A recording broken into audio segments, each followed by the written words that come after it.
रामकृष्णारी मंडळी, स्वागत आहे तुमचं अजून एका नवीन कोऱ्या व्हिडिओमध्ये. तर मित्रांनो, आज आपल्या गावामध्ये सत्संगाचा एक कार्यक्रम आहे आणि त्या कार्यक्रमाची आपण आज ही व्हिडिओ बनवणार आहोत. खरं तर आज आपण कुठे ट्रॅव्हल करायला नाही चालू, कुठे ट्रेक नाही, काय नाही. आज एक प्युअर आध्यात्मिक ब्लॉग असणार आहे. पाहत राहा पूर्ण व्हिडिओ. मंडळी, आता आपण कूच करणार आहोत सत्संगाकडे. खरं तर दिनेश नाना आमचा त्यांच्याकडे हा कार्यक्रम आहे सत्संगाचा. सो इकडे आई बसले, मागे इकडे मोठी आई आहे आणि लहान बहीण. ओके, सो आता निघालेलो आहोत आम्ही आणि काल रात्रीपासून पाऊस पडतोय, जोरदार पाऊस चालू आहे.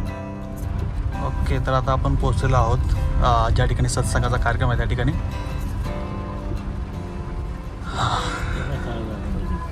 आणि मला असं वाटतं वा वा वा छान असा फार्म हाऊस आहे, गिरिजाई फार्म हाऊस. तो मंडळी, आपण आता सत्संग जिथे कार्यक्रम आहे त्या ठिकाणी आलोय आणि आमचा नाना दिनेश नाना यांच्याकडे हा कार्यक्रम आहे. आज नाना, त्याच्याबद्दल हा कार्यक्रम आहे? हा सत्संगाचा कार्यक्रम आहे. ओके, सत्संगाचा कार्यक्रम. आणि नानांनी आता छान घर बांधलेलं आहे. खरं तर कोकणातील ही डिझाईन आहे, चिऱ्याचं घर बांधलेलं आहे आणि फार्म हाऊस खूप छान.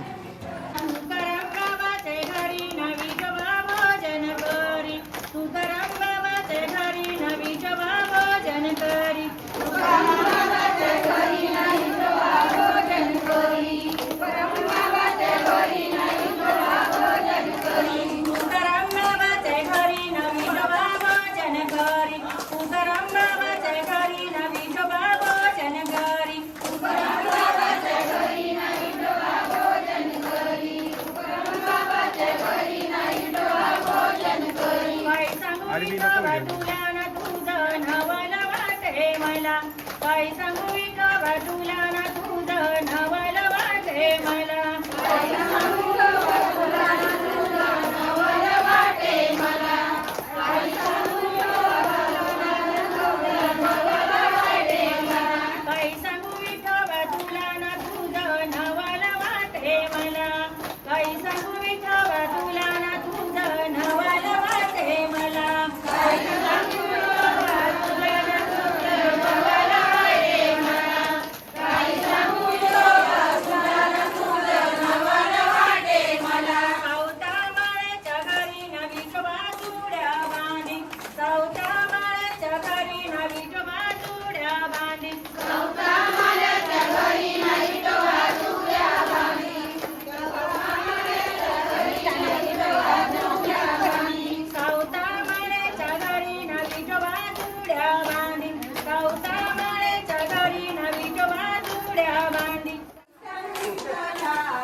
Tukaram,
नाना आता सत्संगाचे आयोजन नानांच्याकडे असते. टाकेपाड्याला आमचे मठ आहे आणि त्यांच्यामार्फत हा सत्संग चालतो.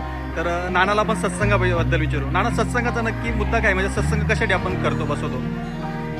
योगी रोजीनाथ बाबा सत्संग परिवार आसनोली बाबांनी या सर्व शिष्यांचं हित व्हावं आणि त्या हिताकरता रोजीनाथ बाबांची एक इच्छा होती का गावागावामध्ये सत्संग व्हावा आणि तो उद्देश करून योगी फुलनाथ बाबाजी या कार्यक्रमाला सुरुवात केली.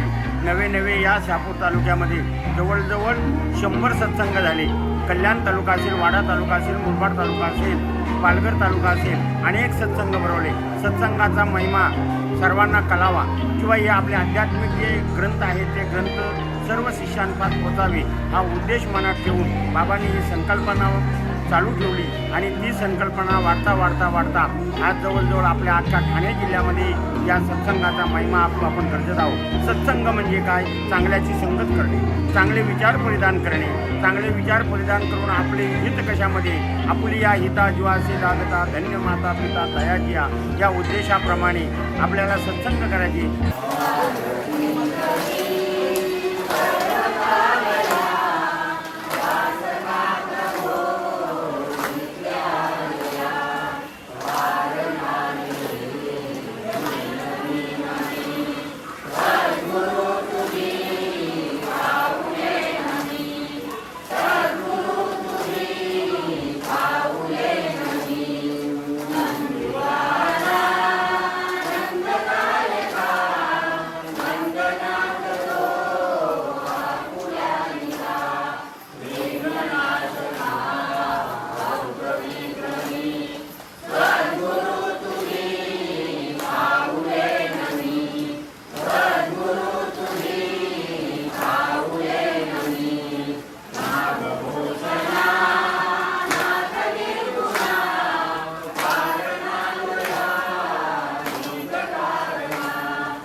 गुरुर्ब्रह्मा गुरुर्विष्णू गुरुर्देव महेश्वरा गुरु साक्षात परब्रह्मा तस्मै श्री गुरवे नमः तस्मै श्री गुरवे नमः. रुद्रीनाथ बाबा सत्संग परिवार असनोली आणि या परिवाराचा हा कार्यक्रम, सत्संगाचा कार्यक्रम आपल्या गावातील परमार्थिक आपल्या सत्संगामध्ये असणाऱ्या गिरिजाबाई गणपत दिनकर यांच्या इच्छेनुसार त्यांच्या आज लहान मुलगा श्री दिनेश गणपत दिनकर यांच्या घरी आपल्याला आयोजित केलेला आहे. उत्तम प्रकारे आपलं स्वागत या ठिकाणी झालेलं आहे. उत्तम प्रकारे आपल्याला भोजनाचा सुद्धा स्वाद मिळालेला आहे. आणि असं असताना त्यांची इच्छा होती की माझ्या घरामध्ये एक दिवस सत्संग व्हावा आणि ती इच्छा आज जवळजवळ त्यांची पूर्ण झालेली आहे. मी फक्त सत्संग ऐकून आहे, सत्संगाचे फायदे काय. आणि त्यावेळी विष्णुदेव आणि नारदाला सांगितलेलं आहे, आता तू मी सांगतो ते कर. समोर गटार आहे, त्या गटारामध्ये जा, अनेक किडे तिथे आहेत, त्या किड्यांना जाऊन विचार. काय कर, त्या गटारातल्या किड्याला जाऊन विचार बाबा सत्संग म्हणजे काय. आणि मग नारदजी लगेच गेले. गटारातला किडा बोलत नाही, पण त्याला बोललं, सांगितलं अरे सत्संग म्हणजे काय. त्यावेळी तो लगेच गतप्राण झाला. काय झाला, गतप्राण मेला. परत नारद विष्णूकडे गेले. मी त्या गटारातल्या किड्याला विचारलं आणि विचारला असताना तो लगेच गतप्राण झालेला आहे, मेलेला आहे. विष्णू महादेवांनी सांगितलं, आता तुला सांगतो ते कर. एका झाडाच्या ढोळीमध्ये पोपटाचं पिलू आहे, नुकतंच जन्माला आलेलं आहे, आणि त्याला जाऊन विचारा सत्संग म्हणजे. नारद लगेच गेले आणि त्या पोपटाच्या पिल्याला विचारलं सत्संग म्हणजे काय. तो पोपटाचा पिलासुद्धा मेला. नारद परत गेले. देवा मी त्या पोपटाच्या पिलाला विचारलं, पण पोपटाचं पिलू लगेच गतप्राण झालं. आणि मग विष्णूने सांगितलं, आता असा कर, एक गाय वेललेली आहे, आत्ताच वेललेली आहे, त्या गायीच्या वासराला जाऊन विचार सत्संग म्हणजे काय. आणि नारदजी लगेच त्या गायीच्या वासराकडे आले. गायीच्या वासराला विचारलं, गायीचं वासरूसुद्धा गतप्राण झालं. नारदसुद्धा आश्चर्यचकित झाले. आणि मग नारद परत विष्णूकडे गेले. देवा तिन्ही प्राण्यांना किंवा तिन्ही जीवांना मी विचारलं तर तिन्ही जीव काय झाले, ये लोकाची यात्रा त्याही संपवली, पण मला सत्संगाचा महिमा सांगितला नाही. आणि मग विष्णुदेवाने सांगितलं, आता असा कर, आपल्या नगरीमध्ये राजा आहे, त्या राजाला नुकताच मुलगा झालेला आहे, त्या मुलाला जाऊन विचार. नारदा आश्चर्यचकित झाले. 3 प्राणी मेलं, कोणी विचारणारा नव्हता. पण जर का राजाच्या मुलाचा गतप्राण झाला तर राजा मला फासावर दिल्याशिवाय राहणार नाही. देवा हे काय सांगतोस, माझी परीक्षा पाहतो का. देवाने सांगितलं, काही घाबरू नको, माझ्यावर जर तुझा विश्वास असेल तर तू राजाच्या मुलाला जाऊन सांगशील. मग कुठलीही गोष्ट करताना विश्वास महत्त्वाचा पाहिजे. आपल्याजवळ काय विश्वास महत्त्वाचा पाहिजे. नारद लगेच राजवाड्यात गेला, लपून छपून गेला. आणि गेल्याबरोबर साधू आहे, साधूच्या वेशात आलेले सर्व शिपायांनी त्याला आतमध्ये घेतलं, सन्मान केला. का, त्याने परिधान कोणता रंग केलता, भगवा रंग परिधान केलता. आणि भगव्या रंगामध्ये इतकी ताकद आहे की त्याला आतमध्ये घेतलं. मुलाच्या पालण्याजवळ गेला आणि पालण्याजवळ जाता जाता तिथं कोणी नाही आणि हळूच विचारला, हे बालका मला विष्णुदेवाने पाठवलेलं आहे की सत्संगाचा महिमा काय ते मला तू सांग. असं गेल्याबरोबर लगेच मुलगा वाचा फुटली मुलाला. आणि वाचा फिटली, सांगले, अरे बा नारदा तुला ज्याने सत्संगाचा महिमा विचारलेला आहे त्याच्यापर्यंत मला पोचव. तू काय कर, त्याच्यापर्यंत मला पोचव. आणि मग राजाचा मुलगा, राजा आणि सर्व मंडळी ती कुठे गेली, विष्णुदेवाकडे गेली. आणि मग त्या मुलाने सांगितलं, मी पहिल्या जन्मामध्ये काय होतो, गटारीतला किडा होतो. नारदा तुझा संग झाला, तुझा सत्संग मला घडला, मी पोपट झालो, काय मेलो आणि पोपटाचा जन्म मला प्राप्त झाला. आणि पोपटाचा जन्म प्राप्त झाल्यावर तुझा परत संग झाला आणि त्यावेळी मी गतप्राण झालो आणि मी गायीच्या जन्माला आलो. कुठे, गायीच्या जन्माला आलो. त्या टायमाला तुझा सत्संग झाला घडला आणि मी कुठे आता एक मानव जन्माला आलो. एका राजाच्या पोटी मी जन्माला आले. ही सर्व माझी योनी फिरती का झाली तर नारदा तुझा सत्संग झाला. कोणाचा सत्संग? साधूचा संग घडला आणि साधूचा संग घडता घडता चौथ्या जन्मामध्ये मानव जन्माला आला.